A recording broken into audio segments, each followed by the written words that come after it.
shoot, just like it. Samaj Morgan waits on the punt from Hugh Robertson. It's a fake, and it's Arkin to tight end, and he's rumbling. Tarkin all the way down to the 15-yard line. Quarterback played along. Love those throwback uniforms and that vintage clip. They made black and white just to go back 100 years. Tom, I actually like what the did we helmet. learn about Michigan yesterday? Well, first of all, I got to say something about Illinois. The helmets were to die for. Yeah. They blew everybody out of the world. Oregon, bye-bye. You can't touch these dudes. That was amazing. And it's just too bad that fake punt wasn't done by number 77. Maybe that would have really been, that would have been pretty awesome. But, okay, well, your question was about Michigan, okay? Yeah. Michigan is right now incredibly flawed in pretty much every phase of the game. They can't, well, starting number one with quarterback. I don't remember this inept quarterback play. Bring back Nick Sheridan, 2008, please. I mean, why were they 3.5-point favorites over a one-loss team? That's you know, I mean, that's all perception. That's all the brand name. I mean, this is this team had 2 weeks prepared. In contrast, Michigan State had 2 weeks prepared at the bye week, and look what they did with Iowa. In contrast, what did Michigan do in their 2-week preparation? This is where I got some texts from several former players I know about what happened to the 2 weeks.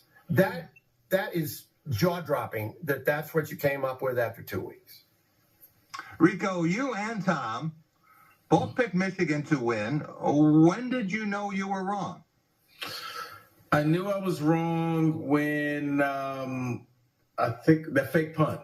I knew I was wrong on the fake punt, and I was like, oh, my God, they're going to get this thing. Because, look, Illinois just can't beat Michigan. The last time they beat them, I think Juice Williams was the quarterback. Even when they look good, but I'm with Tom. First of all, those helmets, love them. But, yeah, it was the fake punt, and I was like, they're going for the jugular right now. They're about to beat Michigan, and at that point, that game was over, Jack. Tom, it is a quarterback's world. How would you compare the play of Jack Tuttle and Luke Altmaier? Is that some kind of a trick question here? Not good. I mean, Jack Tuttle, he was terrible. I mean, for all, he's supposedly healthy right now, and he's got a lot of experience under his belt. And, and in fairness, his wideouts were not running great routes all the time. And there's so many equal opportunity blame around. But no, the kid from the transfer from Mississippi State or wherever he's from, he was amazing. But the problem with Michigan was, I mean, Purdue what hung 49 on this team in a loss. Right. I mean, Michigan can't move the ball across the street. It is horrific. They had a couple drives, one that was an empty, a 12-play drive, 6 minutes, and got nothing. In the second half. That was killer. Yeah. Rico, 5 games left in the regular season. Could U of M finish 6-6 after 15-0, or even 5-7 and miss a bowl game? Well, it's funny because we were talking about this in the press box watching the game.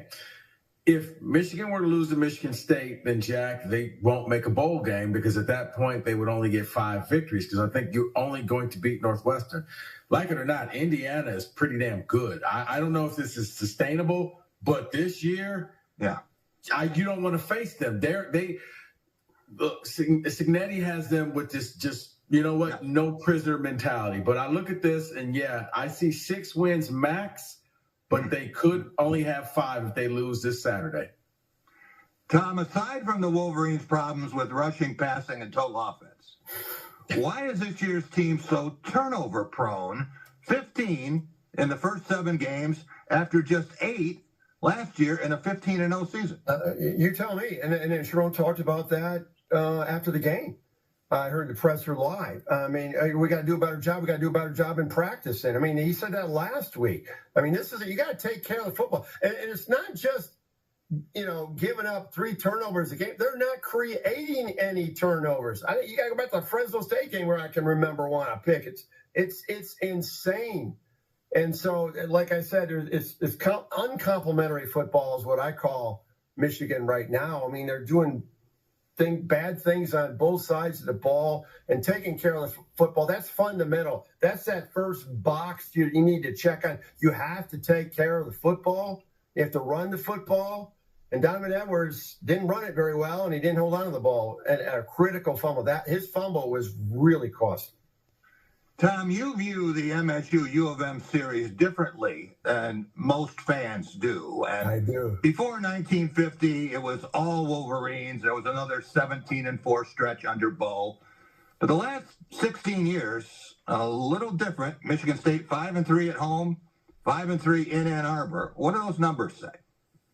Well, I'm going to tell you my overall impression, and I'm going to go back. I mean, obviously, this is a great reference here. But even going back to when I started watching Michigan State, the very first Michigan State game I saw in 1964, 60 years ago, was this. Is that the only time I've seen Michigan State come through that tunnel in Ann Arbor, one time they were not ready to play football. And you know what that year was? 2002.